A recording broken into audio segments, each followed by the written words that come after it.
Brother and sister veterans, we're here today with Eric Trump, and it's a great day. I want to make sure everybody knows that Admiral Kubik was with us from the very beginning. He was back in 16 and is a real warrior. I was so glad some of the Navy senior flag officers were standing up. That Flynn. Hey everybody, Brick Suit here. I am in a fabulous event for President Trump rally hosted by Turning Point Action. And I know we all love our veterans, but there's a group out there you really check out. It's Veterans for America First. They support all sorts of America First candidates, and they have a veteran focus that I'm sure you're going to like because we love our veterans. President Trump loves our veterans. Give them a look-see. Hey, what's up, man? It's 4G out of well. I want to give a shout out to Veterans of America, Veterans First. We need to put more respect on our veterans and not our illegal immigrants. Trump 2020. Hey folks, it's John Rich here, Veterans for Trump, incredible organization. We love our vets. Without men and women willing to sacrifice and die if necessary for our country, we wouldn't have a country. We all know that. Much respect and much love. God bless you. Perfect.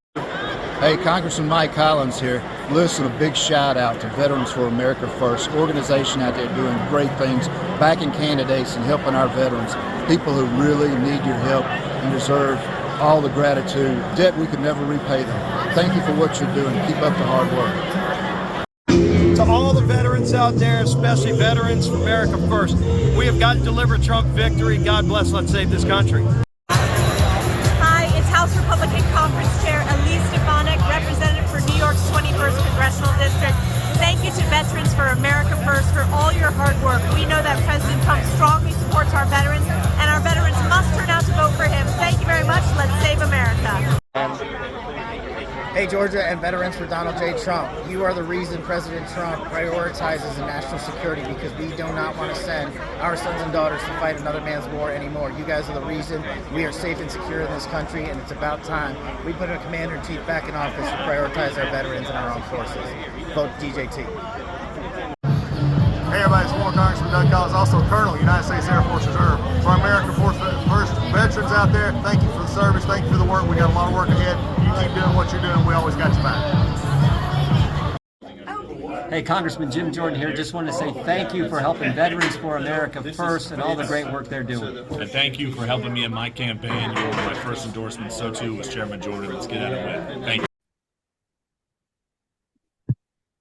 Good afternoon. This is Robert Cornicelli, President of Veterans for America First, and I am here today with one of my most favorite grassroots Republicans, Lucretia Hughes. Welcome, Lucretia. Hey there, Emma. How you doing? Oh, I'm great. Every month we try to do a hero of the month, someone that we see is really out there in the community, whether it's social media, whether it's on the ground, really pushing for candidates who are America First to move up, helping veterans, helping law enforcement officers, being with us when we go to state legislative bodies and pushing legislation that we're drafting, and you're at everything. So Lucretia, your show, Real News with Lucretia Hughes, it's a pretty much of a hit. Well, I enjoy it. Like someone once said, and I don't know if this guy was wise or not, but do something that you would do for free. And that is what you're supposed to be doing in your life. Well, I enjoy this. I have a passion for God, family, country, and Trump. I'm from a military family, even though I know some people's like, well, you took your ASVAB and you didn't go get your training. What happened? Well, I had my own situations of being a single mom at that time, but I still am, I was raised right. I was raised to stand up for the veterans, for the homeless, for my elders. I want to make it to heaven. I want to hear well done. I don't want to see my nation crumble. I don't want to see my veteran on the street, and I don't want my grandchildren confused. So if we don't stand up, who's going to do it for me?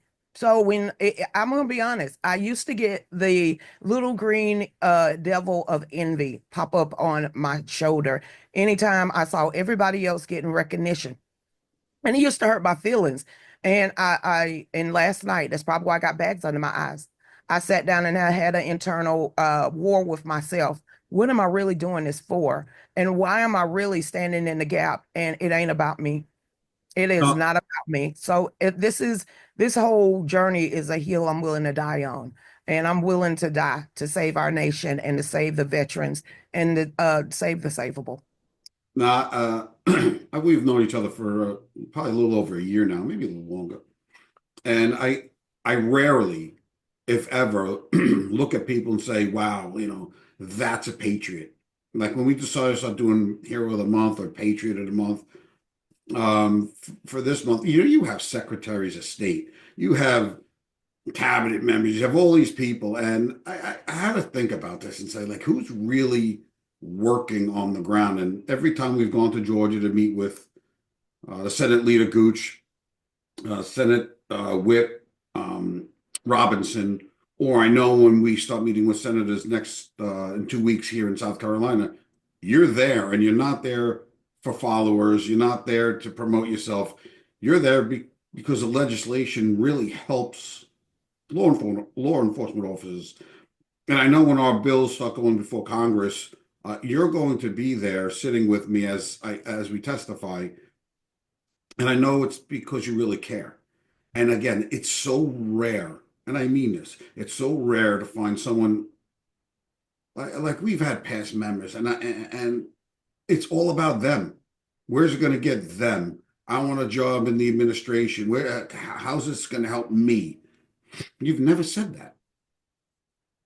It's always about our country, our children, our schools, our first responders, our military, our veterans. That's who you are. You know what? You're gonna make me dang gonna cry. Being Good, let it go. being beat down all your life and being an underdog, you see that sunshine, you see that light at the end of the tunnel. Our nation can't keep going through this. My life can't keep going through this. God made us a promise. And we know right now, I'm calling this a reprieve again, because the next 4 years we have a reprieve. We have a reprieve of setting the ground and the foundations for our veterans. We have a reprieve of getting civics back in the United States. And we have a reprievement to have prosperity and success. But can we be patient and wait on God? Because there's a mighty move that's happening no matter what we do or what we say. And I know that running for office in the state of Georgia, living in Spartanburg, South Carolina, in the hoods, I know all of this. I am that person when these bills come. So to be able to stand up there and advocate for the women for gun rights, standing right beside Brian Kemp, I had to swallow my ego because it wasn't about me. Not liking the governor or being salty because I didn't win my when I ran for my my representative seat. It's not about that. It is about teaching women their gun rights, making sure we stay a constitutional republic, making sure people know what the First and the Second Amendment is, a strong foundation, and not allowing people to continue to be brainwashed by mainstream media. So we don't get paid to do our show. We only get donations. I've never charged to travel from Kentucky to Wisconsin to New Jersey to Florida to Texas. I don't care if I don't get paid running for the board of directors for the NRA, but I know I'm going to gain wisdom and knowledge and hopefully be able to relay it in layman's term for other people to understand their rights, what we are as a nation, and why they need to get up and stand lockstep with me and fight for the next generation. We have I want to hear, well done, my good and faithful servant, first and foremost. We have less than 2 years before the Democrats can steal the election again. So, I was supposed to speak at this event on Wednesday night, but I didn't get a chance. But on Saturday, the first Saturday of March is our next Berkeley County Republican breakfast, which is every month, and I'm going to speak as usual. And I'm going to tell people, if you look at like the Justice League or the Avengers or those superheroes, yeah, it's fake, it's Hollywood. But think of the concept, you have, like, let's say a Batman, right? Who's calm, collected, he's patient, that's his really superpower. And, they all have little superpowers, but the concept really is all these things make them one powerful unit. And I like to say there's a time for being patient. There's a time for being collected and cool and calm. But there's also a time to be Hulk and mad. And what's his power? Like, the angrier he gets, the stronger he gets. And I tell people, you got to stay friggin' angry. Because if you don't stay angry and engaged, they're going to trample us. And you see what they've been doing for 50, 100 years. Who knows how long they've been hiding in the shadows, directing all this money all over the world to all these. I mean, I posted something on Facebook the other day, like to my Democrat friends. Are you happy with $2 billion going to a group controlled by Stacey Abrams?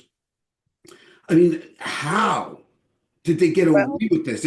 I just saw something about Lee Zeldin finding $20 billion in gold bars deposited in banks outside the United States. Biden. Audit Fort Knox. You got to think about it this way. I'm labeled as the angry Black female. I wear that badge of honor because I don't need a vinyl record player. I don't need no one to explain to me what's going on. God gave me that God-given sense and the right to ask questions. So when you're up there giving your speech, I get to give a speech too. And it is March the 7th. It is for the Adventure Bags. Basically, this is an organization that gets together and help sex trafficked children or children that's coming out of poverty or being, coming out of an abusive home situation, helps women. Well, they asked me would I speak. And I said, absolutely, because I am that woman that was abused at the age of 19 and still having 4 kids before the age of 20. I was that woman that a small country sheriff, brand new sheriff, helped her out and got her out of jail, put her on a Greyhound bus station and changed her life. There's been so many opportunities where I could have said, woe is me. But when I'm looking back at being the age of 50, I can see those angels in disguise. So for this organization that helps these children and help women and help men in situations to not, leave with nothing, because that's what happened to me.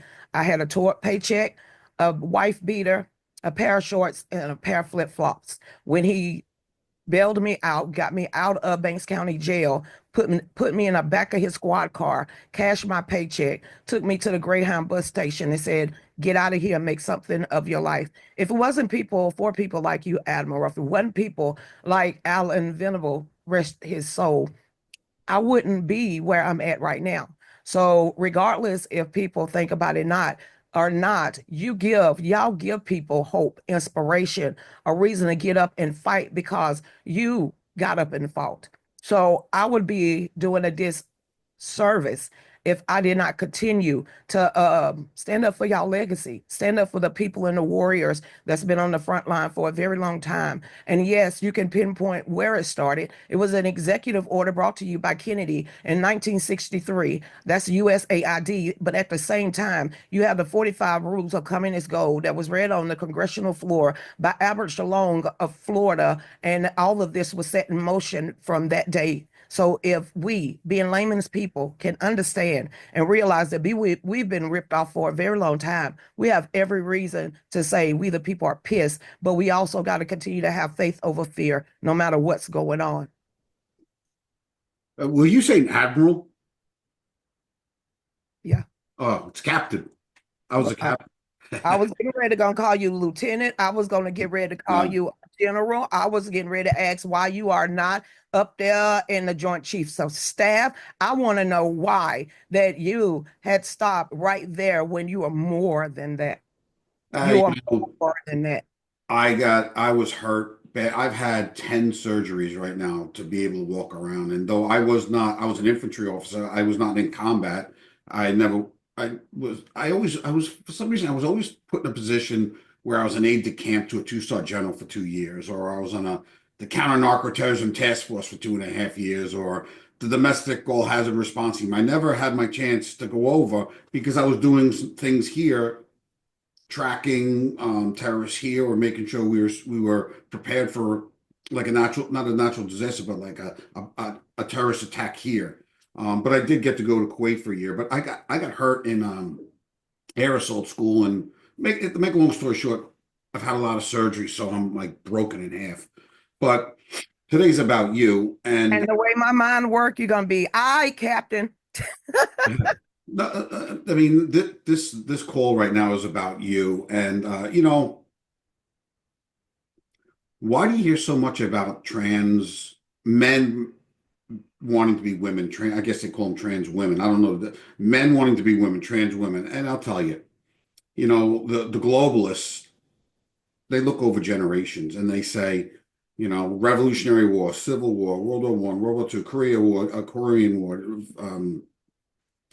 Vietnam. You look back and you say, it's men who've defended this country and given their lives for 250 years. It was only until recent that women got into those combat roles, but I believe in God. I believe God created nature. He designed men to be more protective and defend, and he designed women to be more nurturers.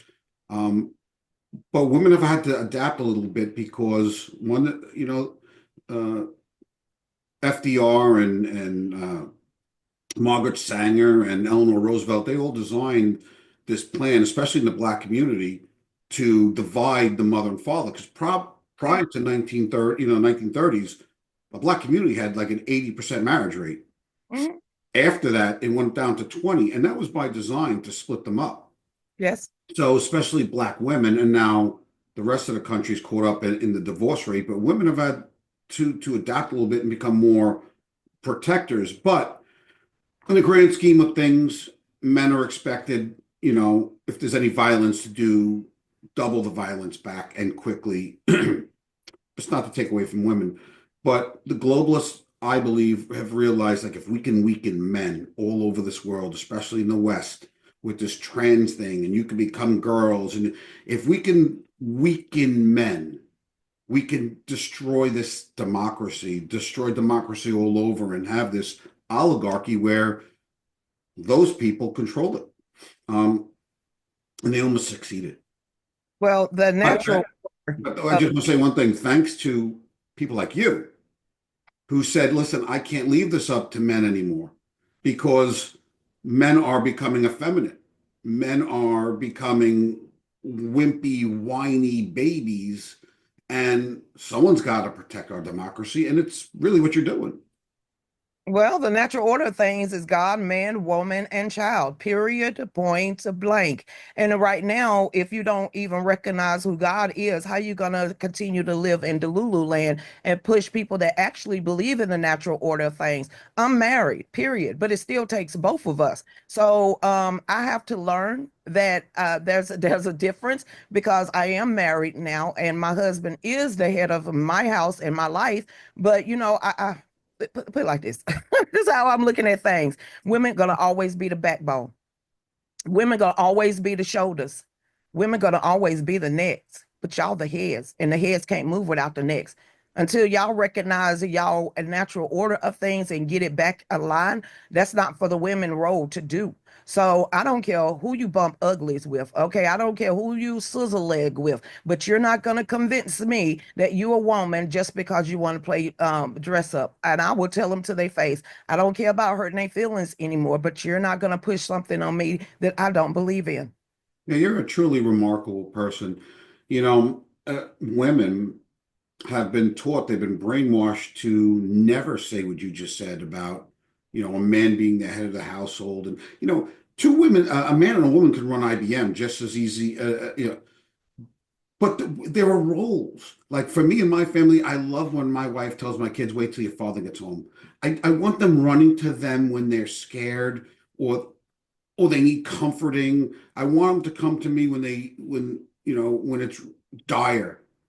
Like someone's picking on me at school and I say, okay, let's go down there. Or, I like those roles. And it doesn't say my wife's subservient to me, but let me punish them. Or let me be like the real lay the hammer down, because you want them, if we're both slamming hammer down on them, they're not going to come to us when they need that comfort. Or some girls picking on me in school, or whatever you know what I'm saying? Like, yes. Our roles are natural and they're designed by God. And when you mess with that, you get this chaos that we're living in. I'm not a feminazi. I love men. Okay, I'm strictly dickly. I always have been. So there's no shame in my game. Like I said, I'm just not one of these women. I love men. I gravitate towards security. I don't care if I'm at the NRA. I don't care if I've been to the White House. I don't care if I've been in Congress or under the Gold Dome. You will always see me gravitate towards strength. So I'm not confused. I guess that's the bottom line. I'm not confused. That's not my battle. I don't hate myself enough to question what God made me. Now, I will ask why I got a lot of gray hair, some rolls under my eyes, and why I'm going through menopause. But I'm not asking why He placed me in the body that I'm in. So I'm not gonna have this theoretical debate with anyone about this. It's to me, I will shut you down. I believe a boy is a boy and a girl is a girl. Get over it. Suck it up, buttercups.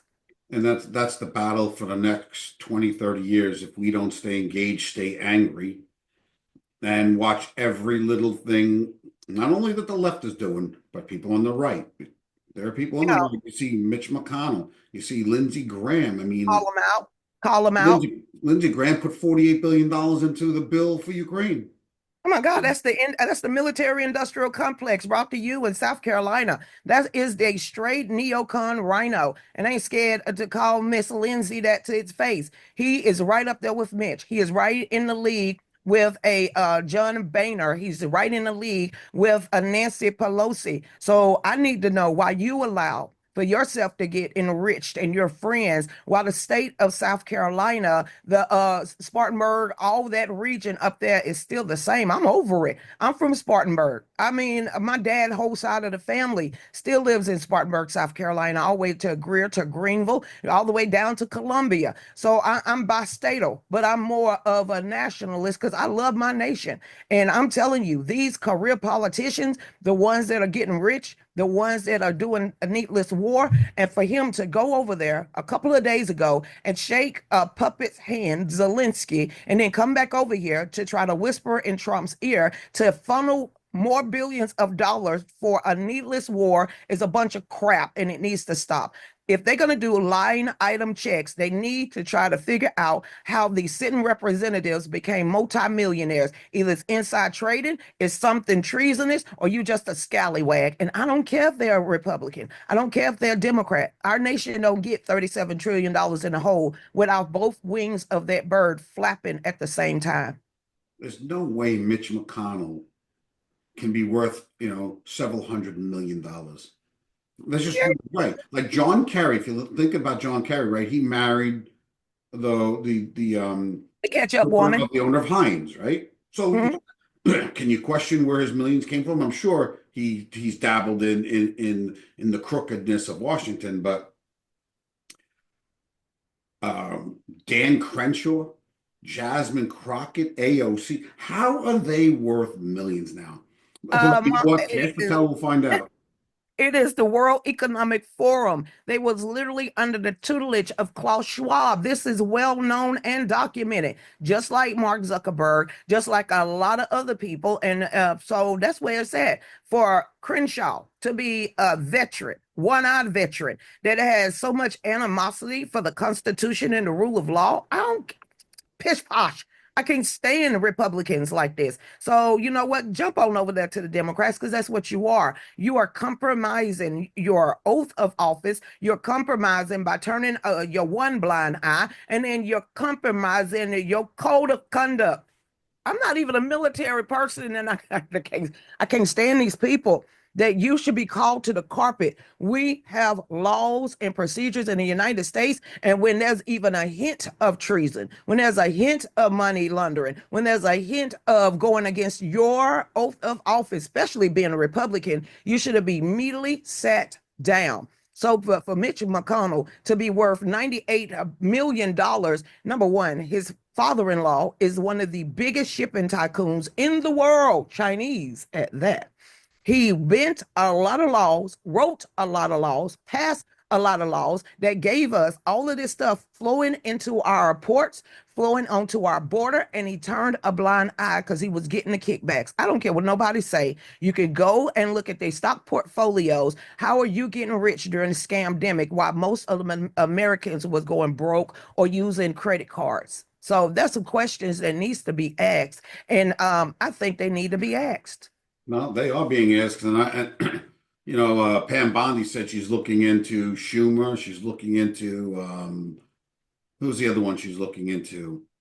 All of them. Oh, Representative Garcia, the one who said that Trump should be assassinated. Listen, Rush Limbaugh said it. Liberalism is is a serious mental disorder, and I've been saying this for about 10 years now. And now I think it was Ted Cruz or somebody said it the other day about Vivek said it the other day. We need to reopen asylums. And I'll tell you a funny story. On Long Island, when I grew up, we had South Oaks for mentally disturbed people, Kings Park Psychiatric Center, and Pilgrim State Psychiatric Center. I'd have to say, I don't remember, maybe there's 10,000 residents, if you want to call them. We used to say, I remember it was like a joke, you keep it up, I'm going to send you to South Oaks. Y'all have documentaries about that island and how many it's like a cemetery on one side of the island. They're I all was closed. Where documentary. are these residents? Where are these people who would have normally been in these psychiatric centers? Let out on bond when they go out there and brutalize somebody in New York, let out on bond when they brutalize somebody in the regular sanctuary cities. That's where they're at. They are now running the insane asylums. We dealt with them for 4 solid years. So they was actually in the Biden administration. Look at the nuclear waste guy. He couldn't figure it out if he wanted to steal women clothes from the airport or pick on patriots. And then who's the drag queen military guy y'all had up there?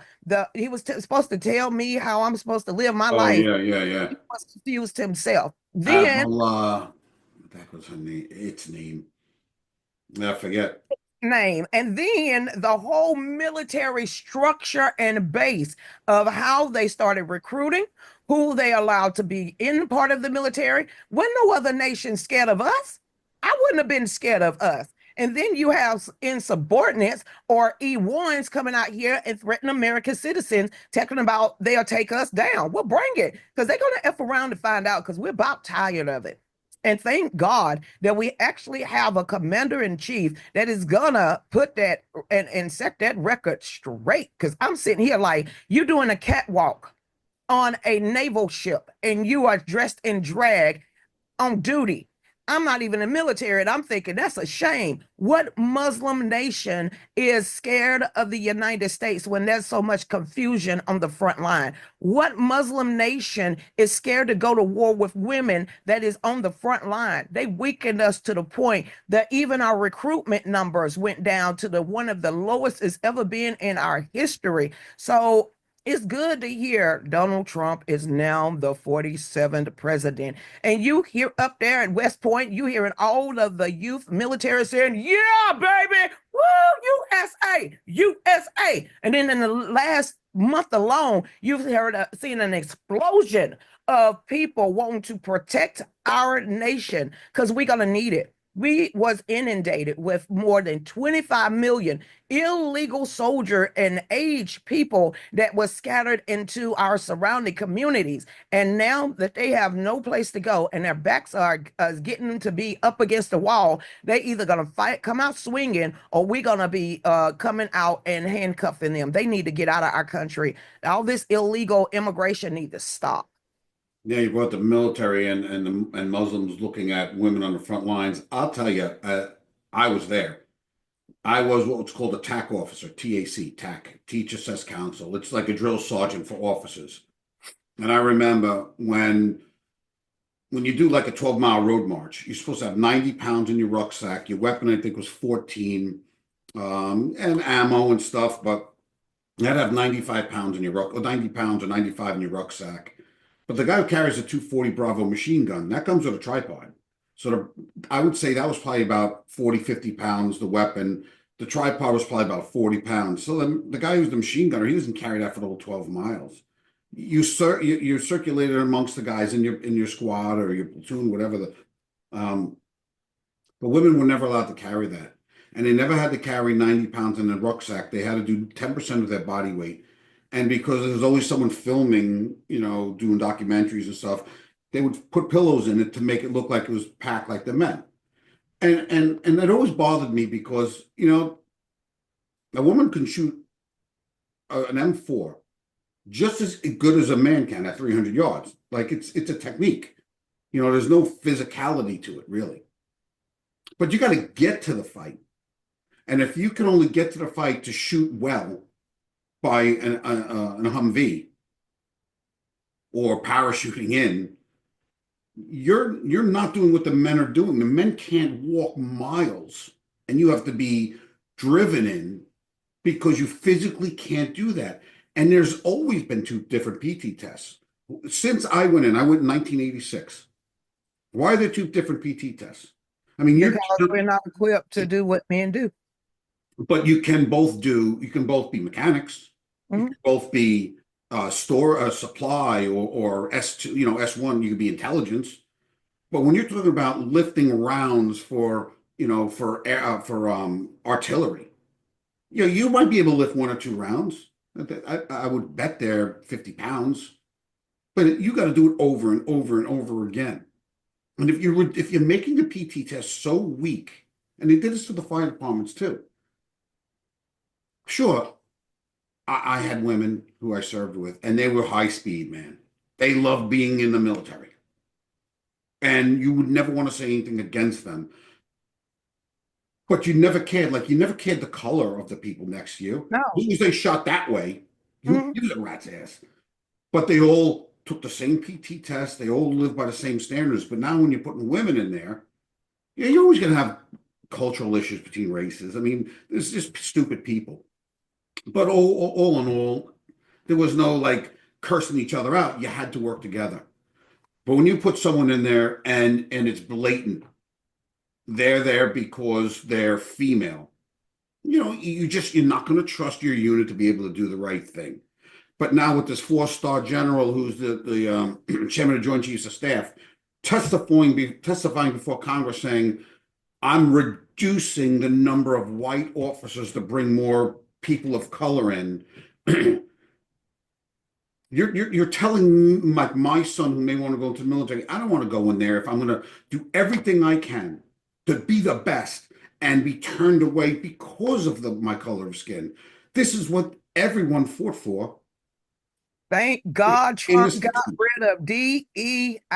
Thank God. Pete Hegseth says he thinks he's going. He thinks he's going to remove that guy. But listen, meritocracy is the way to go. I think we have our civil rights laws. There's not a single law in the books that says you can't do what I can't do. I mean, I can do what you can't do. It's just how we treat each other is really where the racism is. No, I know the CIA has a lot to do with military movies, but if my dad came back from serving in the Army, affected all his life, I don't want a band of sisters. I don't want an unfortunate daughter. I don't want my granddaughter on the front lines, maybe I'm just giving, let's just take it back to Vietnam or Panama or any of these places, because then the men that's actually on the front line is going to be more looking at the women and making sure they're okay than actually doing the directive to begin with. And no offense, I don't want a woman to come back shell-shocked.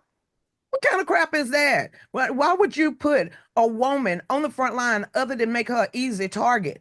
So if I'm looking at all these documentaries and I'm watching all these men come back with mental problems for the rest of their lives, and they call us the weaker vessel because we cry at a drop of the hat. Can you imagine being in one of those type of situations where you literally have to be on that front line, taking those mortar rounds, taking those? I don't want to see that.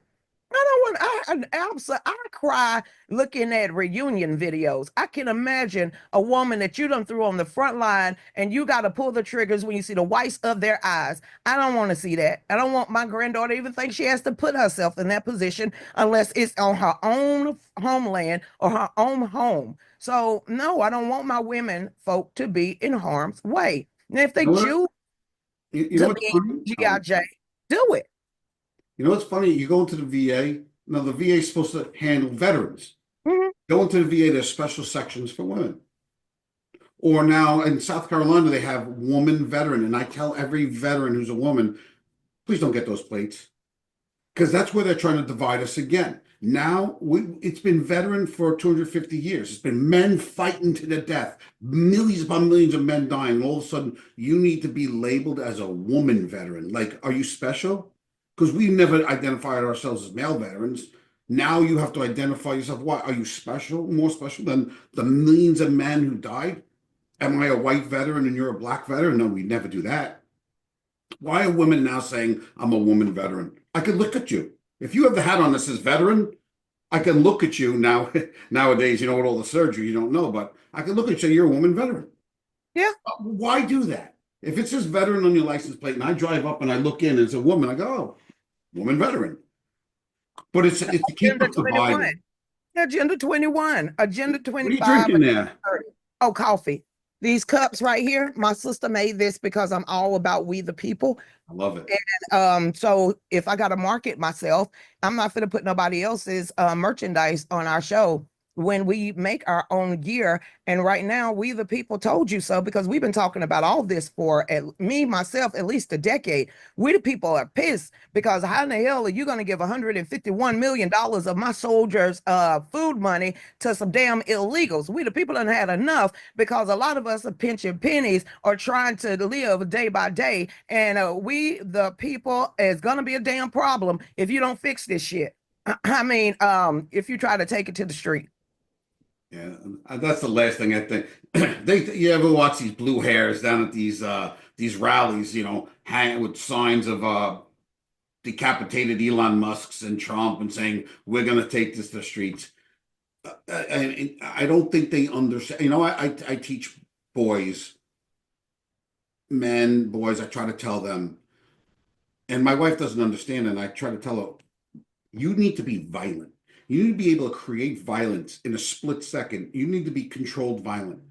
There's nothing wrong. God made these emotions, anger, sadness, or violent. You need to be able to put violence upon someone in an absolute minute second if you see someone's about to do violence to someone else. But like, you know how many people these guys are walking around like this, you know, and their pink little moo-moos and tutus and all that. And like, what are they going to do? I don't know. Like, what kind of damage do you think they're going to do? It's just laughable. You know, I have had so many people said temper that spirit, because they say I could go from 0 to 100 in a split in a split second. They was like, you're militant. No, I'm not militant. You the angry black girl. Okay, I can agree with that. I can agree with that one. But is this what this called? Because even they be like, damn, you can go violent quick. Yeah, but you know what? Society has made you have to become that, because men have been feminized, and there's a role now for angry black women, women who can do violence upon others to defend what's right. Because so many of these men they turned into like, they're like jellyfish, no backbone, no nothing. So you've adapted. You've the word is adapted, and that's good, because who else is going to defend conservatism? Who else is going to defend faith in God? Because I would say 50% of the men are now they're what girls were, worse. And it's scary, especially for the kids. But I'll tell you this: thank God for COVID, and I seriously mean that. Thank God for COVID, because we would have never known what they were doing in the schools with the progressive pride flags and you know, the books in the background. It's okay to be gay. You know, I'm sad. I'm sad Fauci designed it to kill people, but I mean, it kind of opened our eyes when kids stay home and do schoolwork. God pulled back the curtain. We had to. I was so upset. You know, when me and my husband was number one, number two, a petition of federal grand jury about we felt like our civil rights was taken advantage of with that fraudulent election. And then I started sitting back after, you know, I say 2021, and when during the shutdown, we had to live that. God had to reveal. He had to pull back the curtain. He had to show the world what they was trying to set up, what they was trying to accomplish, what they was trying to do. And now that we saw it, they pull and play their hand, because they thought This was they had so much planned for us. You could call me a conspiracy theorist, but my show is on 1698 tonight. We have talked about this while it was going on. I am what you call a pureblood. I question everything. I'm from the Gen X generation. You're gonna you're gonna find out because we was taught by the greatest generation to question everyone and everything and think for ourselves. So for the powers that be, and the same generation of the flower child and a little bit older, for these geriatric psychopaths to try to bring back up their glory days before they die, they got caught red-handed. And now that they've gotten caught red-handed, we have a man in the White House that shouldn't be there at all. He shouldn't have been there the first time around, and definitely should not have been there the second time around. But God made it made him to be the man to take this down. You got Cash Patel now, you got Pam Bundy now, you got Pete now, we got our own squad.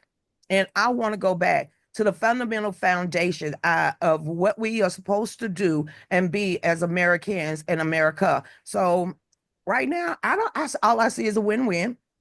I want to jump on the gravy train and become viral because for the last 5 years, we the people have been trying to open up people's eyes. We the people have been trying to tell people what's been going on. So for me, this is validation. For me, I am so proud I didn't accept that job with NBC. For me, I am glad that I didn't take a white envelope or sell my soul to the highest bidder or continue to sit at a table that I wasn't welcome. So what we decided to do was build our own table, and we just took the bull by the horn, and we only go, myself and my husband, I'm not talking about anybody else. We only go where we're invited at this point and this day forward. So I'm learning. And I'm sucking so much stuff in, and we're just gonna continue putting one foot in front of the other and trying to expose them, save our nation, teach people the right way, protect our veterans, protect our elderly, protect our children, and pray we can make a living by doing it at the same dang on time. So I thank God that I was introduced to you. I think you're one of the most amazing, not only just an amazing American, you're an amazing human being. And I thank God that I was introduced to you. You are by far the best hero of the month we've had. We've had Doug Collins, we've had Scott Pressler, and I'm not saying they're fake. You are 100% real. I love Pastor Doug. He's always going to be a pastor to me, or a minister, or a reverend to me. That's how I look at him. Y'all look at him as the VA secretary. No, I look at him like a man of God, and I'm going to judge him that way. When it comes to Scott Pressler, like I said, I don't care who you sizzle leg with. He's a great man. He's a great patriot. And you know what? Kudos to him and the exposure that he is getting. For everybody else that has been out there on the front line doing it without people asking, let them get their shine. One of these days, somebody's going to spit polish us, and we're going to be shining bright like a diamond too. So, like I said, I had a little green monster of envy jump on my shoulder. I'm looking at every Mar-a-Lago. I ain't never been. I'm looking at all of these different areas that these people, I'm like, I did more than that. And then I stayed up all night contemplating why. And God smacked me in the face and said, what are you really doing it for? Are you doing it for man, or are you doing it for me? So I wrestled with my own demons all last night. You can see the bags under my eyes. And I had see them. I just see a beautiful Lucretia. You ask Dave. I put my cold feet on them at 5 o'clock in the morning. But I'm only gonna go where Robert. Yeah, I didn't wear no socks, and long story. I'm only going where I know I'm gonna be beneficial and I am so appreciative of being able to run for the board of directors of the NRA. I want to help other women know their gun rights. I want to continue standing up for the 2A. I want to make sure that that's just so much I want to do. And I just pray that the doors continue to open for us. Well, I'll tell you this. When I finish this bill, I have 3 bills now that I want to go before Congress, and I'll talk to you about them, offline. I can't see any congressperson, whether it's my Congresswoman Nancy Mace or one of my favorite, which is Corey Mills from Florida, Brian Jack from Georgia. I like these congresspeople, but we're going to get before Congress, Veterans for America First, and I'm not going to be sitting there alone as I testify. I know I will have you there with me, and you will be going to Mar-a-Lago, I'm sure. Once we help our elected officials push the agenda that really matters, I think you'll be there, and I'll be proud to be sitting there with you. I think you're an amazing person. Just tell me quickly, your show, what days is it on? It is Monday through Friday. You can find it on Facebook, D Live, Rumble, X, Oxford Media, God Family Country. We're on about 17 different platforms at one time. My show is interactive. So if you talk to me, I will talk to you. If you try to troll my page, I will stop my show and cuss you out mid-sentence. It is the way it is. So, like I said, we're very independent. We only survive and make money by the people that watch the show and donate and buy our merchandise. You have a topic, don't come there running your lips without a point of reference or the receipts. That's how we stay smarter and two steps ahead of the lamestream media.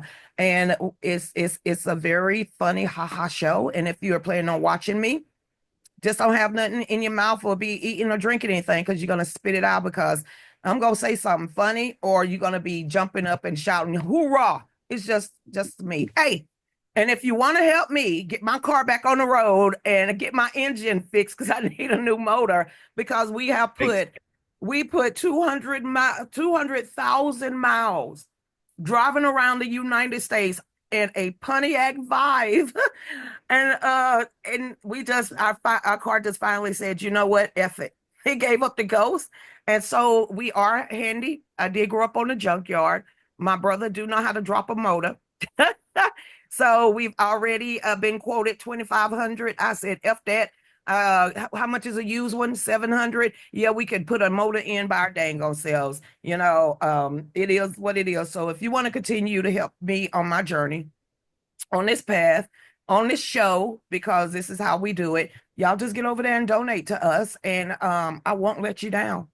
No, I know you won't. What time is the show on? 5 to 7, 5 to 7, Monday through Friday, Eastern Standard Time. Well, my friend, this was, what, 45 minutes? It was the greatest 45 minutes of my week, I have to tell you that. So we should be in, so just quickly, Veterans for America First, where I'm the national president. You are the director of communications for the Georgia chapter. I can't wait until we see you as a national officer soon. But we also partner, not really partner monetarily, but I have a vet group called Veteran Recovery Coalition on the outside. It's a 501c3. We're going down to, or up to Eastern Tennessee and Western North Carolina. Want to help people? I want to help. I want to go. Within the next week or so. I want to do it before. The reason I'm telling you this, I got to get it in before Senator Gooch calls us to testify, which should be within the next 2 weeks. Well, I want to get down there. I'm buying 100 Brita water pitchers and cartridges. I'm going to go there. I know through this other organization, I know the 50 or so families that are veterans who still don't have drinkable water, but they're living in tents. It's still a mess. We're going there to identify each one. We're going to videotape it. I'm going to give them a water filter and some cartridges to hold them off. And then I'm working with another organization out of Montana that's donating mobile homes and small little campers.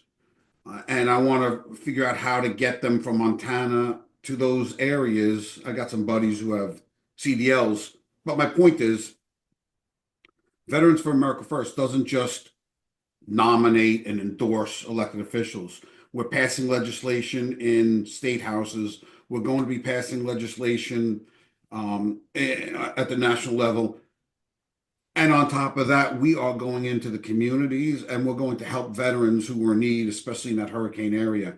So my veteran group received a $4 million donation, and we're putting that money to use.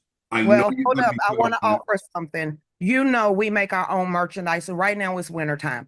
We can do not t-shirts. We can do long sleeves. We can do beanies. We can do hats. We can do jackets with the Veterans for America First logo. So as you are up there handing out this, you're also giving them a bag with a beanie, with maybe some gloves, maybe a A bad hoodie idea.